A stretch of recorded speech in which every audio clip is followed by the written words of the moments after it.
Praise Lord. 23-ാം സങ്കീർത്തനം എല്ലാവർക്കും സുപരിചിതമായ ഒരു സങ്കീർത്തനമാണ്. അതിൻ്റെ 5-ാം വാക്യത്തിൽ ഇപ്രകാരം ദൈവം പറയുന്നു. ദാവീദ് ഇപ്രകാരം ദൈവത്തോട് പാടുന്ന ഒരു സങ്കീർത്തനമാണ്. ഈ സങ്കീർത്തനം ദാവീദ് പാടുമ്പോഴും അവൻ കഷ്ടതയിലൂടെ പ്രയാസത്തിലൂടെ പോയ സമയത്താണ് ഈ സങ്കീർത്തനം ദാവീദ് രചിച്ചത്. അവിടെ 5-ാം വാക്യത്തിൽ നമുക്ക് കാണുവാൻ സാധിക്കും, ശത്രുക്കളുടെ മുമ്പാകെ മേശയൊരുക്കുമെന്ന്. ശത്രുക്കളുടെ മുമ്പാകെ മേശയൊരുക്കും. എൻ്റെ തലയെ എണ്ണ കൊണ്ട് അഭിഷേകം ചെയ്യും, എൻ്റെ പാനപാത്രം നിറഞ്ഞു കവിയും എന്ന് നമുക്ക് കാണുവാൻ സാധിക്കും. അത് എപ്പോഴാണ് സംഭവിക്കുന്നത്? ശത്രുക്കളുടെ മുമ്പാകെ നമുക്ക് എപ്പോഴാണ് കർത്താവ് മേശയൊരുക്കുന്നത്? നാം കർത്താവുമായിട്ട് പറ്റിച്ചേർന്നിരിക്കുമ്പോൾ ഒരു മുന്തിരി വള്ളിയിൽ ശാഖകൾ പറ്റിയിരിക്കുമ്പോഴാണ് അവിടെ ഫലം കായ്ക്കുവാൻ ഇടയാകുന്നത്. അതുപോലെ തന്നെ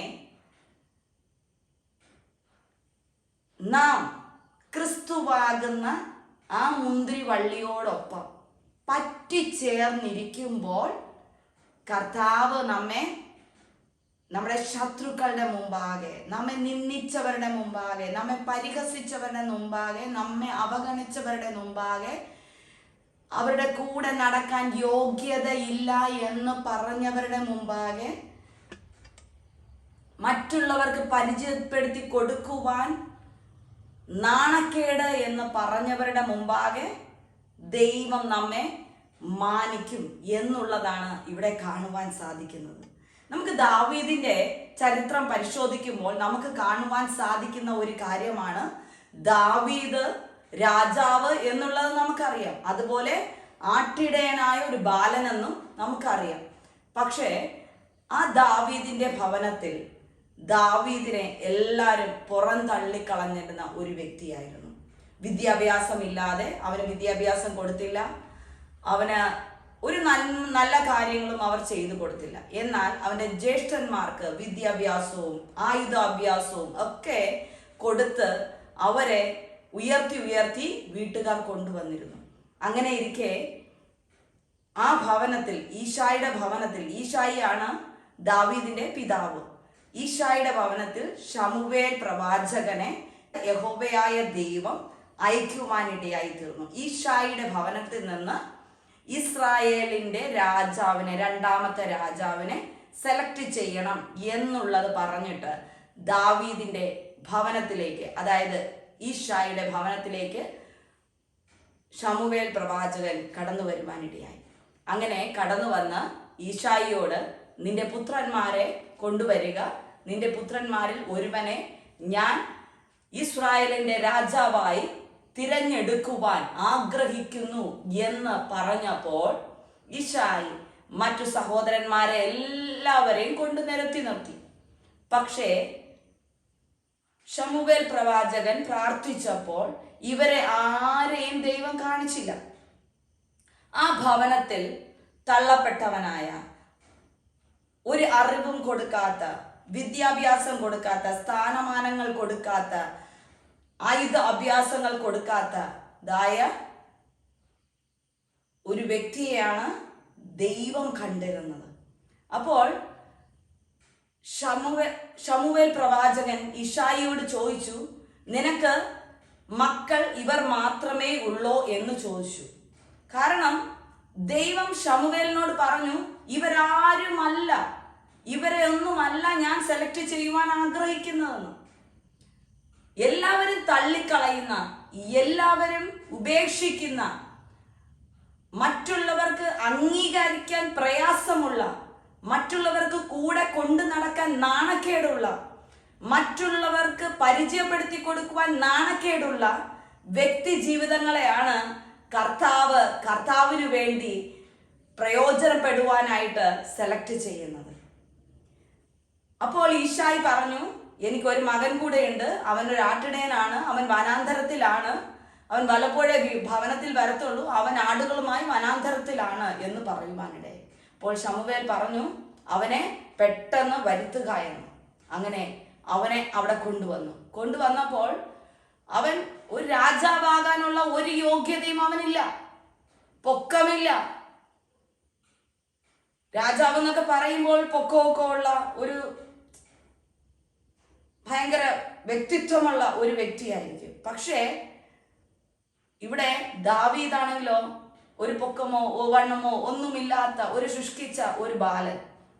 അവന് വിദ്യാഭ്യാസമുണ്ടോ എന്ന് ചോദിച്ചാൽ വിദ്യാഭ്യാസവുമില്ല. പക്ഷേ അവനുള്ള ഒരു കാര്യമുണ്ട്, അവൻ ദൈവഭക്തനായിരുന്നു, യഹോവ ഭക്തനായിരുന്നു.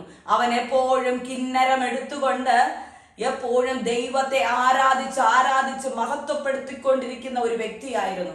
ആടുകളെ മേയ്ക്കുമ്പോഴും അവൻ ദൈവത്തെ ആരാധിക്കുന്നതിൽ, ദൈവത്തെ മഹത്വപ്പെടുത്തുന്നതിൽ, ദൈവത്തെ ആരാധിച്ച് ആനന്ദിച്ച് സന്തോഷിക്കുന്നതിൽ, നൃത്തം ചെയ്യുന്നതിൽ ഒന്നും അവന് മടിയില്ലായിരുന്നു. അവൻ എപ്പോഴും ദൈവത്തെ ആരാധിച്ച് മഹത്വപ്പെടുത്തി, ദൈവത്തെ സന്തോഷിപ്പിച്ച്, ദൈവത്തെ ആനന്ദിപ്പിച്ചുകൊണ്ട് നടന്നിരുന്ന ഒരു വ്യക്തിയായിരുന്നു.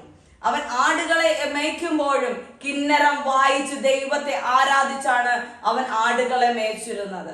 ആ ആടുകളും ആ കിന്നരത്തിന്റെ ശബ്ദം കേട്ട് ദൈവത്തെ ദാവീദ് ആരാധിക്കുന്നത് കേട്ടാണ് ആ ആടുകളും കൂടെ നടന്നിരുന്നത്. എന്നാൽ ദൈവവുമായിട്ട് എപ്പോഴും പറ്റിയിരിക്കുവാൻ, ദൈവത്തോട് ചേർന്നിരിക്കുവാൻ ദാവീദ് ആഗ്രഹിച്ചു.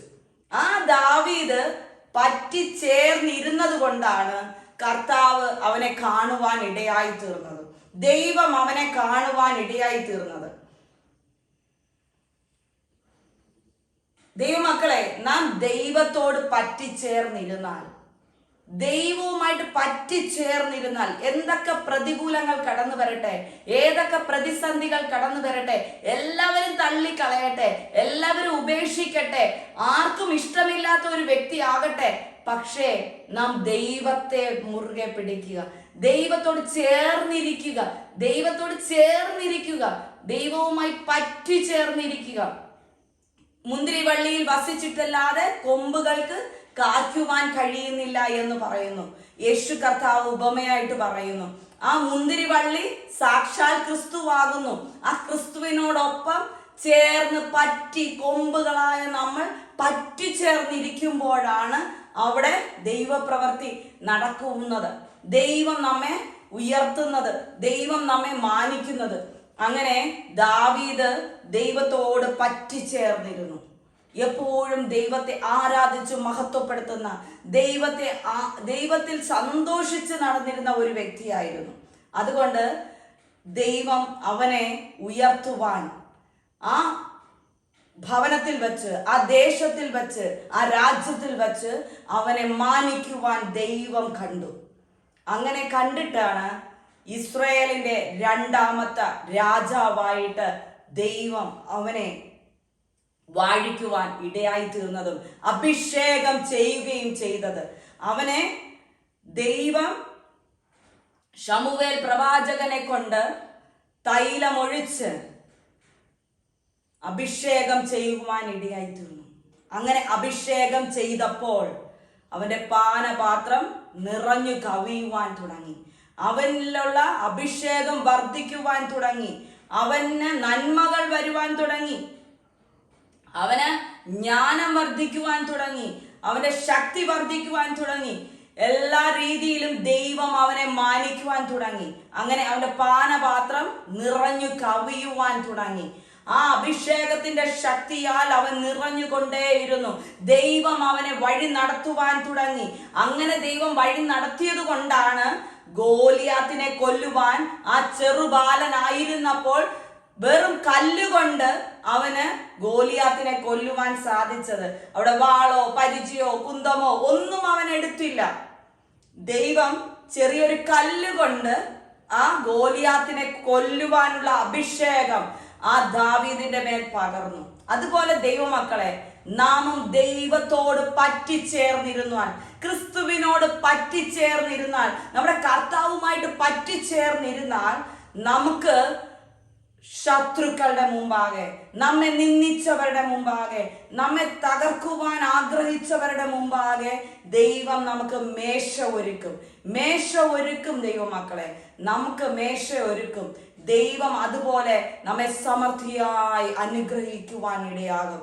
പാനപാത്രം നിറഞ്ഞു കവിയുമെന്ന് പറഞ്ഞാൽ നമ്മളിലുള്ള അഭിഷേകം നിറഞ്ഞു കവിയും, നമ്മളുള്ള നന്മകളും നിറഞ്ഞു കവിയും.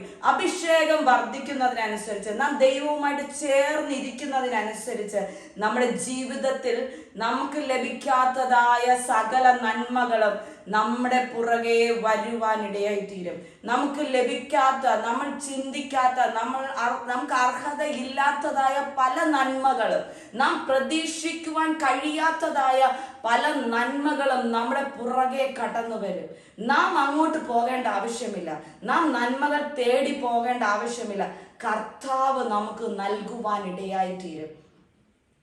എനിക്കും അതിന് എനിക്ക് സാക്ഷ്യമായി നിൽക്കുവാൻ സാധിക്കും.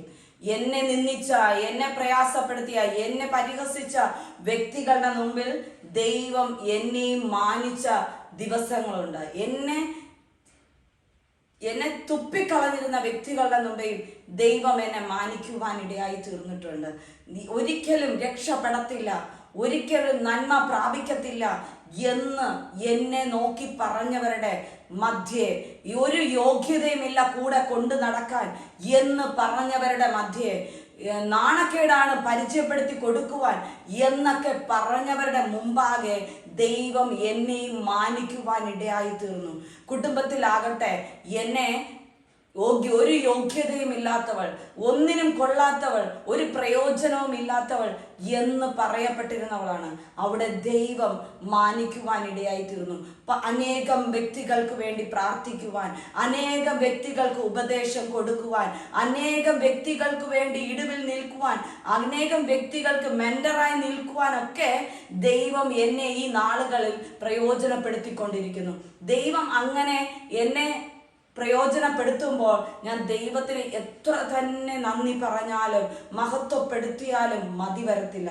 കാരണം ദൈവമക്കളെ, ഞാൻ പ്രാർത്ഥനയ്ക്ക് ദൈവവുമായിട്ട് ചേർന്നിരിക്കുവാൻ സമയം കണ്ടെത്തുവാൻ തുടങ്ങിയപ്പോൾ, കൂടുതൽ സമയം ദൈവവുമായിട്ട് ചേർന്നിരിക്കുവാൻ ഞാൻ ആഗ്രഹിച്ചപ്പോൾ, ദൈവത്തോട് ചേർന്നിരിക്കുവാൻ ഞാൻ ശ്രമിച്ചപ്പോൾ ദൈവം എന്നെ മാനിക്കുവാൻ ഇടയായി തീർന്നു. ദൈവം എന്നെ മാനിക്കുവാൻ ഇടയായി തീർന്നു. അനേക ദേശങ്ങളിൽ നിന്ന് അനേകം മക്കൾ വിളിച്ച് പ്രാർത്ഥിക്കുവാൻ, അനേകം മക്കൾ വിളിച്ച് സംസാരിച്ച് അവരുടെ വിഷയങ്ങൾക്ക് വേണ്ടി ഇടിവിൽ നിൽക്കുവാൻ, അവർക്ക് വേണ്ടി പ്രാർത്ഥിക്കുവാൻ, അവരുടെ ജീവിതത്തിൽ വലിയ വലിയ മാറ്റങ്ങൾക്ക് കാരണമായി തരുവാൻ, അവർക്ക് വിടുതൽ ലഭിക്കാത്ത പലവിധ പ്രശ്നങ്ങളിലായിരുന്ന മക്കൾക്ക് ദൈവത്തിന്റെ സന്നിധിയിൽ വിടുതൽ പ്രാപിക്കുവാനൊക്കെ എന്നിലൂടെ ദൈവം ഇടയാക്കി.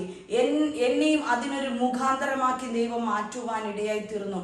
ദൈവമക്കളെ, ഞാൻ ഒട്ടും യോഗ്യതയല്ല, പക്ഷേ യോഗ്യതയുള്ളവളല്ല, പക്ഷേ ദൈവത്തോട് ചേർന്നിരുന്നപ്പോൾ, ദൈവത്തോട് പറ്റിയിരുന്നപ്പോൾ ദൈവം എന്നെ മാനിക്കുവാൻ തുടങ്ങി, ദൈവം എന്നെ പ്രയോജനപ്പെടുത്തുവാൻ തുടങ്ങി. ഇന്ന് എനിക്ക് വളരെ സന്തോഷമാണ്. ദൈവം എന്നെ പല രീതിയിലും പ്രയോജനപ്പെടുത്തുമ്പോൾ, പല വ്യക്തികളുടെ വായിൽ നിന്ന് അനുഗ്രഹിക്കപ്പെട്ട രീതിയിലുള്ള വാക്കുകൾ കേൾക്കുമ്പോഴൊക്കെ ദൈവം എന്നെ മാനിക്കുന്ന വിധങ്ങളെ ഓർത്ത് ഞാൻ ദൈവത്തോട് നന്ദിയുള്ളവളായിരിക്കുവാൻ ഇനിയും ആഗ്രഹിക്കുന്നവളാണ്. ദൈവത്തോട് നാം ചേർന്നിരിക്കുമ്പോൾ ദൈവം ശത്രുക്കളുടെ മുമ്പാകെ നമ്മെ മാനിക്കും. നമ്മെ ചവിട്ടി അരച്ചവരുടെ മുമ്പേ, നമ്മെ നിന്ദിച്ചവരുടെ മുമ്പേ, നാം ഒന്നിനും കൊള്ളാത്തവൾ എന്ന് ചിത്രീകരിച്ചവരുടെ മുമ്പേ ദൈവം നമ്മെ ഫ്രണ്ടിൽ നിർത്തി മാനിക്കും. മേശ ഒരുക്കുമെന്ന് പറഞ്ഞാൽ അവരുടെ മുമ്പാകെ ദൈവം നമുക്ക് തല ഉയർത്തി നിൽക്കുമാറ് ദൈവം നമ്മെ മാനിക്കുവാനിടയായിത്തീരും. ദൈവത്തോട് ചേർന്നിരിക്കുക, ദൈവത്തോട് കൂടെ ചേർന്നിരിക്കുക. ദൈവത്തോട് ചേർന്നിരുന്നാൽ ദൈവത്തിൽ നിന്ന് അത്ഭുതങ്ങൾ നമുക്ക് പ്രാപിക്കുവാൻ, നന്മകൾ പ്രാപിക്കുവാൻ നമുക്ക് സാധിക്കും. ഈ ദാവീദ് കഷ്ടതയിൽ ഇരുന്നപ്പോൾ എഴുതിയ ഈ സങ്കീർത്തനം എപ്രകാരം നല്ല ശരിയായി മാറി. ദൈവം അവനെ ശത്രുക്കളുടെ മുമ്പാകെ മാനിക്കുവാൻ ഇടയായി തീർന്നു. ദൈവം അവനെ ഉന്നതനാക്കി മാറ്റി. ആ ഇസ്രായേൽ രാജ്യത്തിന്റെ പ്രഥമ സ്ഥാനത്തിലേക്ക് അവനെ കൊണ്ടുവന്നു. ആ എന്തുകൊണ്ട്? ദൈവവുമായിട്ട് അവൻ പറ്റിച്ചേർന്നിരുന്നത് കൊണ്ട്, ദൈവത്തോട് ചേർന്നിരുന്നത് കൊണ്ട്. എപ്പോഴും അവൻ ആരാധിച്ച് ദൈവത്തെ മഹത്വപ്പെടുത്തിക്കൊണ്ടിരുന്നു. കിന്നര വായനയിലൂടെ അവൻ ദൈവത്തെ മഹത്വപ്പെടുത്തിക്കൊണ്ടിരുന്നു. അതുപോലെ ദൈവമക്കളെ, നമുക്ക് ദൈവം നൽകിയിരിക്കുന്ന എന്തൊക്കെ താലന്തുകളുണ്ടോ ആ താലന്തുകൾ ഉപയോഗിച്ച് നാം ദൈവത്തെ മഹത്വപ്പെടും. പാടാൻ കഴിവുള്ളവർ പാടി ആരാധിച്ച് മഹത്വപ്പെടുത്തുക. അന്യഭാഷ പ്രാപിച്ചവർ അന്യഭാഷ പറഞ്ഞ് ദൈവത്തെ മഹത്വപ്പെടുത്തുക. പ്രാർത്ഥിക്കേണ്ട സമയം കണ്ടെത്തി പ്രാർത്ഥിക്കുക, സമയം മാറ്റിവെച്ച് പ്രാർത്ഥിക്കുക. ബൈബിൾ വായിക്കേണ്ട സമയം ബൈബിൾ വായിക്കുക, ആ വചനം ധ്യാനിക്കുക, വചനങ്ങൾ കേൾക്കുക, പ്രസംഗങ്ങൾ കേൾക്കുക. അങ്ങനെ ദൈവമായിട്ട് കൂടുതൽ സമയവും ദൈവവുമായിട്ട് സ്പെൻഡ് ചെയ്യുവാൻ. നമുക്ക് ഒരു ദിവസം 24 മണിക്കൂർ ഉണ്ടെങ്കിൽ ആ 24 മണിക്കൂറും ജോലി ജോലി ജോലി എന്ന് പറഞ്ഞുകൊണ്ടിരിക്കാതെ നാം ദൈവത്തിന് വേണ്ടി പ്രയോജനപ്പെടുവാൻ, ദൈവത്തോട് ചേർന്നിരിക്കുവാൻ. ഇത് പറയുകയാണെങ്കിൽ 2.5 മണിക്കൂറെങ്കിലും ദൈവത്തിന് വേണ്ടി കൊടുക്കുവാൻ നിങ്ങൾ ഓരോരുത്തരും ശ്രമിക്കുക.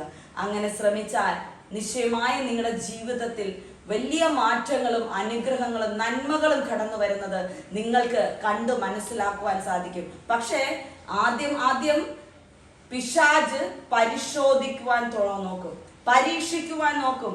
നമ്മെ ദൈവത്തിലുള്ള ആ വിശ്വാസത്തിൽ നിന്ന് നമ്മെ അടർത്തി മാറ്റി ആ വിശ്വാസത്തെ തകർക്കുവാനായിട്ട് പിശാച് പല തന്ത്രങ്ങളും എടുക്കും. ചിലപ്പോൾ നാം പ്രാർത്ഥിച്ചു തുടങ്ങുമ്പോൾ ഭയങ്കര ഞെരുക്കങ്ങൾ കൊണ്ടിടും. സാമ്പത്തിക ബുദ്ധിമുട്ടുകൾ, അല്ലെങ്കിൽ ഭവനത്തിൽ വഴക്ക്, അങ്ങനെ പല പല പല പ്രശ്നങ്ങളും കൊണ്ടുവരും. പക്ഷെ അതിനെ നിങ്ങൾ അതിജീവിക്കുക. കർത്താവിൽ ആശ്രയിച്ചുകൊണ്ട് നിങ്ങൾ അതിനെ അതിജീവിക്കുക. എന്നാൽ നിങ്ങൾ അതിജീവിച്ചു കഴിയുമ്പോൾ പിന്നെ പിശാചിന് നിങ്ങളെ തകർക്കുവാൻ സാധിക്കത്തില്ല. അവിടെ നിങ്ങൾ ജയിച്ചു കഴിയുമ്പോൾ ദൈവത്തിന്റെ നന്മകൾ നിങ്ങൾ പ്രാപിക്കുവാൻ ഇടയായിത്തീരും. അതിനായി ദൈവം നിങ്ങളെ ഓരോരുത്തരെയും ഇടയാക്കട്ടെ. ദൈവമക്കളെ, നിങ്ങളെ ദൈവം അനുഗ്രഹിക്കട്ടെ.